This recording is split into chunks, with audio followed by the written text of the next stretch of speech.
Why don't you take that stolen food back to whatever hole you people crawled out of? That pizza belongs to my son. Yeah, that's how it started. Not a punchline, not the setup for a bad sitcom, but the sound that blew up my life on what should have been a regular, lazy Friday night. I'll never forget that scream echoing across my lawn, sharper than any alarm clock, nastier than anything I'd ever heard outside a cable news segment. But let me back up a sec. You won't believe half of this if I don't walk you through it beat by beat. See, my son Jay is 17. Not just a good kid, like actually good. Honor roll captain of the debate team, volunteers at the animal shelter on weekends, the kind of kid you wish you'd been. That night he had his two best friends over, Mike and Dion. They've been thick as thieves since middle school, practically family. They were upstairs, game controllers in hand, music thumping and laughter breaking out every few minutes. You know the sound, it's the soundtrack of a house that's alive. Around 7, Jay comes downstairs and asks if he can order pizza for the three of them. He uses his own money. Of course, kid's got a part-time gig at the library, always saving up. He orders 2 large pizzas, all sorts of toppings, and then they go back to their game while I kick back on the couch, half watching some crime show. Just another peaceful night. 40 minutes later, the doorbell rings. Jay makes a beeline for the door, comfy in a faded gray t-shirt and blue pajama pants. Mike and Dion trail behind him, hungry as wolves. I see them from the living room as Jay opens the door, thanks the delivery guy. And this part is almost funny. In retrospect, they just sort of stand on the porch for a second, enjoying the cool night air, pizzas in hand. 10 seconds tops. And that apparently is all it takes for hell to break loose in our neighborhood. The front door across the street flies open and out storms. This woman, maybe in her 60s, blonde hair, wild, wrapped in a blinding pink bathrobe, feet stuffed in battered sandals. I'd seen her before, but only in passing. The type who'd rather die than put on actual clothes for the mail. She's marching straight for us. Eyes narrowed, face splotchy red. I barely have time to mute the TV before she's in Jay's face, practically nose to nose. And then with all the venom she can muster, she spits it out. Why don't you take that stolen food back to whatever hole you people crawled out of? That pizza belongs to my son. Time stops. Jay just stands there, pizzas clutched like a shield, eyes wide. Mike and Dion step back, stunned. And me, my heart's about to burst out of my chest, not with fear, but with pure disbelief. Stolen food. You people! The words hang there so thick and ugly I could choke. She's holding her hand out, palm up, like she honestly expects Jay to just fork over his dinner. My son saw the pizza car, she shrieks. He's been waiting for it. You can't just come into a good neighborhood and take things that aren't yours. You can imagine how that sounded. Not just entitled feral. I was already on my feet, blood boiling and icy all at once. By the time I made it to the door, it was like a bad painting.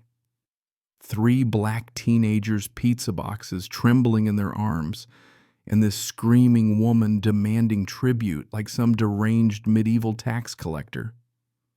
Jay was trying to stay composed, but I could see the tremor in his hands.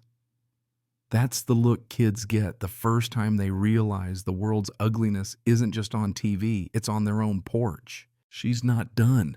I see you, she snarls, jabbing a finger at Jay. I know your type. You think you can just waltz in here with your loud music and your friends and act like you own the place. I step onto the porch, plant my hand on Jay's shoulder, and do my best not to explode. You guys all right? I ask quietly. Jay just nods, jaw-tight eyes locked on the wild woman in the pink robe. That's when she zeroes in on me. Oh, here's the mother, she sneers. You should teach him some manners. Teach him not to steal from hard-working families. I lose my patience. He paid for that pizza. We have a receipt. The delivery guy just left. What are you talking about? Logic, of course, bounces off her like rubber bullets. I don't care about receipts. My son's had a hard week. He saw the pizza car. He deserves it. You people are just so selfish. The audacity, her son's passing desire trumps my son's right to his own food, just because we're the black family on the block. I take a breath and say, ma'am, you are on my property screaming at my minor son and his friends, accusing him of theft and making deeply inappropriate comments. I need you to leave right now." She twists her face up, puts on her best victim act and wails, "Oh, I see, you're threatening me now. I'm just a mother standing up for her son and you're threatening me." She threatens to call the police, says she'll tell them my gang is terrorizing the neighborhood. She is off the rails inventing a fantasy where she's the hero and we're the villains. Jay, who hasn't said a word, finally speaks up. "We're not a gang, ma'am. We're just trying to eat dinner." That makes her shriek and she storms back across the lawn, pink robe flapping, shouting, "You'll be hearing from my lawyer in the HOA. You'll regret this," before slamming her door so hard I'm surprised the glass doesn't shatter. There's a moment of stunned silence. The pizza's suddenly lost all its appeal. I heard the boys inside tell them to head upstairs, try to decompress. Their usual energy is gone, replaced by a quiet, slumped misery. I stand in the kitchen, gripping the counter, heart pounding with anger at her, at the world, and that ever-present fear every black parent knows. No matter how good your kid is, someone will always try to paint them as a threat. After a while, I decide I can't just let it go. This wasn't a misunderstanding. This was an attack, and it won't just disappear on its own. So against my better judgment, I walk across the street. Maybe if I talk to her adult to adult, she'll snap out of her mania. She cracks open the door, face set in smug righteousness. "What do you want?" she barks. Behind her, a sullen boy about Jay's age peeks out her son Kevin, I presume the kid who deserved a stranger's pizza. I try to be civil. I think there's been a terrible misunderstanding. She just laughs, a sharp, ugly sound. "No misunderstanding. Your son tried to take what wasn't his, and I called him on it. End of story." "It doesn't matter," she says, dropping her voice. "My Kevin's sensitive. He had a hard week. Your son could handle disappointment. He stole my son's moment. I'm floored. She's honestly built a universe where her son's sadness entitles him to take from my kid. So because your son was sad, my son should have just what handed over his pizza," I ask. "A good neighbor would have," she shoots back. "But you people only think about yourselves." Her son mumbles, "Mom, just stop." "It's fine." She ignores him. "Get off my property before I call the police for harassment." And with that, slams the door. Back at home, I find Jay sitting at the kitchen table, staring at the pizza untouched. "I'm not hungry anymore," he mutters. That woman managed in 10 minutes to poison his whole night, make him feel like a criminal on his own doorstep. We talk, the four of us, about what happened. I tell them about her twisted logic. They nod, not surprised. They've seen racism before, but not like this, so open, so loud. That's when Martha knocks the sweet old lady from next door, clutching a plate of brownies. She heard the commotion. I spill everything, and she shakes her head, sighs. "Oh, honey, I'm so sorry you had to go through that. But Carol's always been trouble." Turns out Carol has a long history calling the cops on toddlers for laughing too loud, trying to fine families for wind chimes, legendary meltdowns over hamburgers at block parties. But Martha's never seen her go this far. Be careful, she warns. Document everything. With Carol, this is never the end. She's right. Less than a week later, I get a certified letter formal complaint from Carol to the HOA. She accuses us of noise running a takeout business because of the pizza intimidating her with non-residents.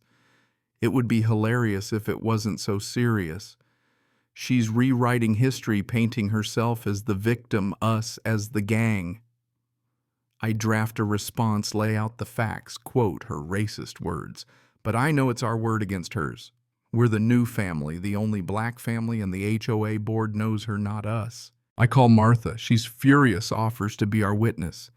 They know I'm not a liar, she promises. It's a huge relief. But the battle's just begun. Carol's playing a long game, weaponizing the HOA, the system, against us. So I go full Home Alone, install security cameras everywhere. I get statements from Jay, Mike, and Dion, every detail of that night in writing. It's not what teenagers should be doing, but it's what we need.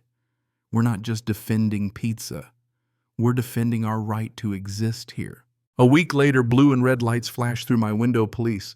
Carol's escalated. She calls in a false drug report. Cops are professional but skeptical until I show them the footage. Empty driveway, no suspicious packages, just me taking out the trash. They apologize, tell me to keep documenting. But the message is clear. Carol is willing to risk our lives on a lie. Martha and George, another neighbor, rally to our side. Turns out Carol's terrorized half the street over the years. George tells me she became obsessed with her son after her husband left, tries to protect him from the world by declaring war on anyone who steps out of line. Kevin's not a bad kid, just trapped embarrassed. It all clicks. Carol's crusade is about her, not him. We're just her latest scapegoats. After I publicly confront her at the mailbox, Carol goes quiet until the next bombshell Child Protective Services, thanks to an anonymous tip.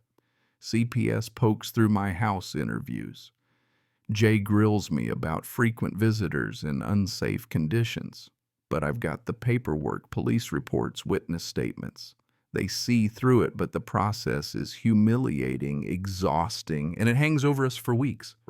Then finally karma knocks. My cameras catch Carol in the dead of night vandalizing my mailbox, spray painting trash, scattering garbage on my lawn. This time the evidence is undeniable. I call the police, file charges, and take it all to court. The judge grants a restraining order, lectures Carol and the HOA, once skeptical, unites against her. She's fined, publicly shamed, and at last isolated. Her son apologizes to me, broken and embarrassed by her actions. When she tries one last desperate move, sending a tow truck to steal my car from my own driveway, she's caught on camera again, violates the restraining order, and is hauled back to court. The judge makes it permanent. Carol's empire collapses. She puts her house up for sale, vanishes with barely a goodbye, leaving a neighborhood that finally breathes easy. And after months of hell, my son has his friends over their laughter floating down the hall again. We have our home, our peace, and our dignity.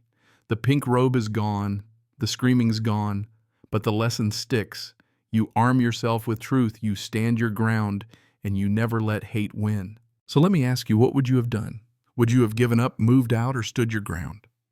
Drop your thoughts below. Tell me what's your definition of justice when the world gets ugly on your doorstep. And if you've ever been targeted by someone like Carol, share your story. You never know who needs to hear. They're not alone.